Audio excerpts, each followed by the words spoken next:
All right, folks, what is going on? Back with another video. In this video, we're going to talk about Kirk Cousins and what happens if he gets released. There's a lot of rumblings out here saying that it's probably going to happen by the March 13th deadline. And I'm sitting here thinking, like, it needs to happen because don't get me wrong, I wasn't a big fan of Kirk Cousins being signed, but hey, we let it happen and we were cool that it came through. And on top of that, the Michael Penix thing, I think the whole thing was mismanaged, especially when you look at the contract. I'm like, all right, it's not one of those big expensive contracts that are out these days, but $100 million, $100 million. And it is what it is. So I want to talk about what happens if he does get cut and what dead cap space that we're gonna have to hang on to because there's a lot of stuff out there that I want to talk about and get my opinions on. So if this is your first time here, welcome. I talk about Georgia Southern and Atlanta Falcons football and everything under the umbrella. So hopefully you guys hang out, like, share, and subscribe. I really would appreciate it. So right now, his contract was restructured from he was making like 30 something million and it got down to 2.1 million. So that was really cool. When I saw that, I thought this was a situation where, all right, we're going to keep him on the roster for a lower price and move some cap space. We can get some more players. And it did give us some cap space relief. But the thing about it is if we keep him on the roster after March 13th, we're going to be paying this guy almost $68 million. And I don't think that's something that we're going to be doing. That is kind of crazy. So he's probably going to end up getting cut. March 13th, he's probably going to be gone. And this is what happens. If we do cut him, our dead cap space is probably going to be like 32 or I'm sorry, like $35 million. And it's going to some of it going to be deferred if we do make him a 6-1, which is June 1st designated cut, which you can do that at 313, just designate him that, and then it'll spread out throughout that time because his original signing bonus for a 4-year contract was 12.5 million. He has 2 years left on it.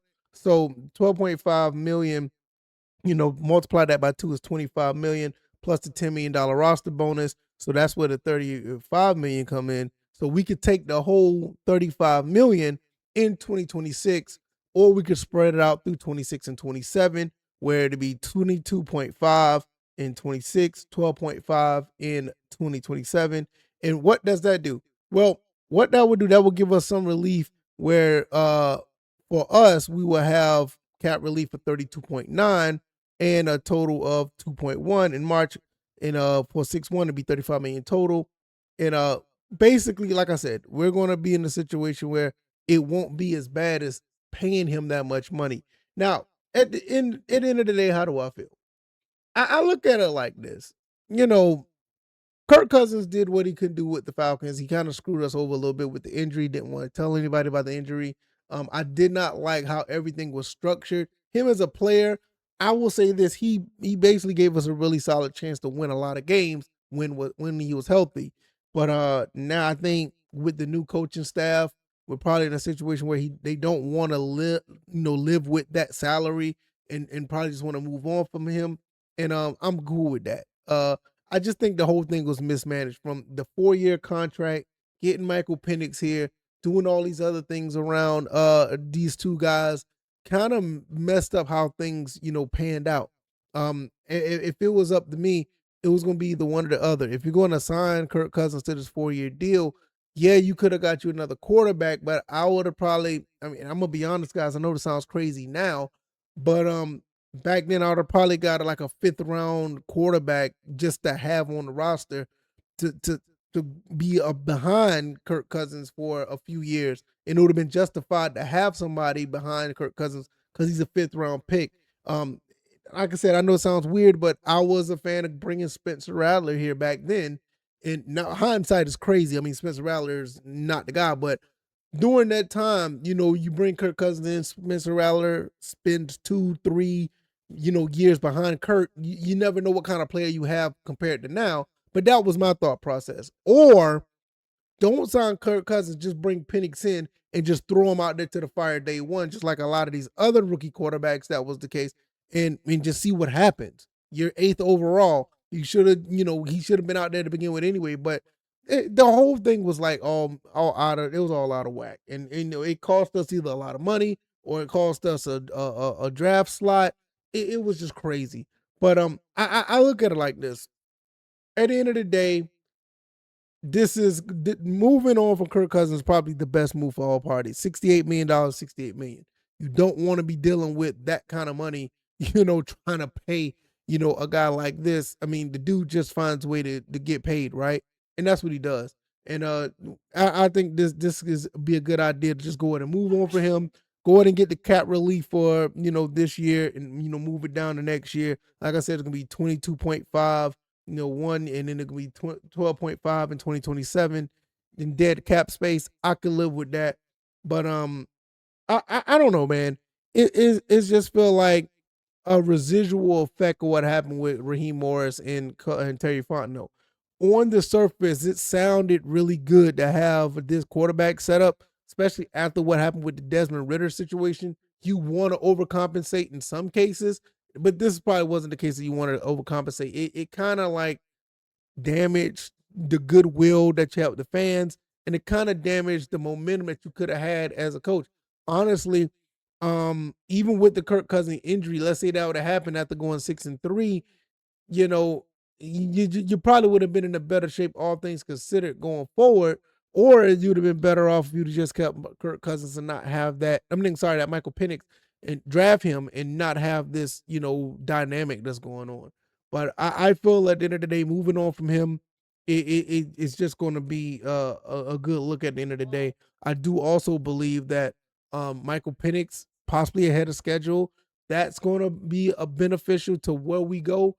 But then again, to be quite honest, we only have one quarterback. I mean, the Eastern Stick is still around, but I don't even know if he's still on the contract.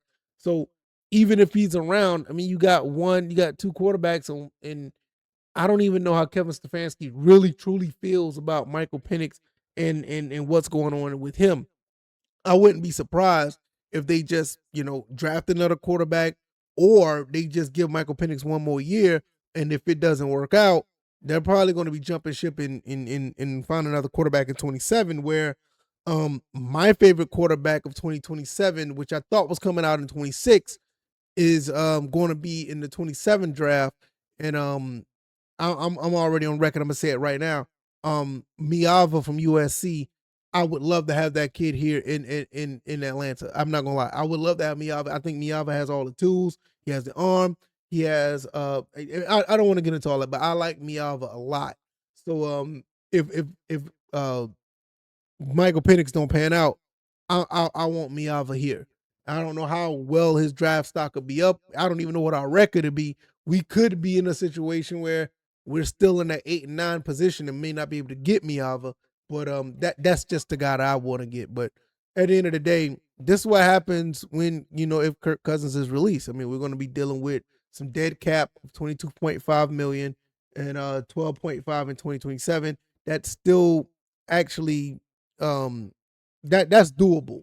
All things considered, that'd be doable to deal with, and compared to just paying them $67.9 million. That'll be a lot. And if he does, he's definitely will be QB1 if that's the case. But then again, you still have the same issue the following year, because he's still be on the contract for 2027. So yeah, it's probably best to go ahead and move on from him. See what Michael Penix do, and if he's the quarterback of the future, that's great. If not, I'm team Miava all the way. I think his name is Jaden Miava or something. I can't remember his first name. But the kid from USC, I really like his game. But nevertheless, you guys let me know what you think. What do you think about this whole Kirk Cousins situation? Do you think that he's going to be released? And do you think he's going to get paid all his money? I'm pretty sure most people will say that the 68 million is not going in Kirk Cousins' pockets. He's going to get up out of here, and I'm with you on that. I feel the same way. But nevertheless, I'm gonna get up out of here, and I'll see you guys on the next one. Y'all take it easy, and y'all be blessed. Peace.